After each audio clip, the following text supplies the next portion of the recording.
ప్రభుత్వ ఉద్యోగాలు పల్లెలకు వచ్చి సేవలు అందించడం ఎప్పుడు చూడలేదన్నారు మంత్రి రాంప్రసాద్ రెడ్డి.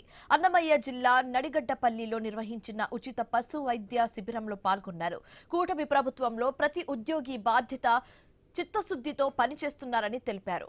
బ్యాంకర్లతో సమావేశం ఏర్పాటు చేసి రైతు సోదరులకు సబ్సిడీ లోన్స్ అందించేందుకు కృషి చేస్తామని మంత్రి పేర్కొన్నారు.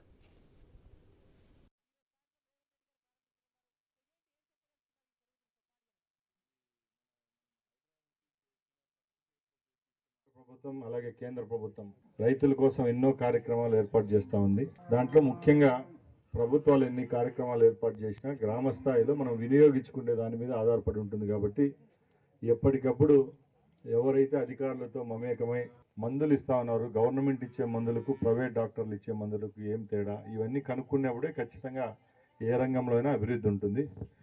ఇంటింటికి ఓ పశువు ఉంది. అలాగే గతంలో ఏదైనా పశువుకి ఏదైనా సమస్య వచ్చినప్పుడు అక్కడి నుంచి డాక్టర్ వచ్చే వరకు వెయిట్ చేసేవాళ్ళం. ఈరోజు మనుషుల కోసం ఏ విధంగా 108 వాహనం ఉందో ఈరోజు చూడండి, సేమ్ అదే విధంగా ప్రభుత్వం కూడా ప్రజల పట్ల ఎంత చిత్తశుద్ధితో ఉంది. కాబట్టి ఈరోజు ఇలాంటి వాహనాలు రాష్ట్ర వ్యాప్తంగా సుమారుగా 300 ఉన్నాయంట.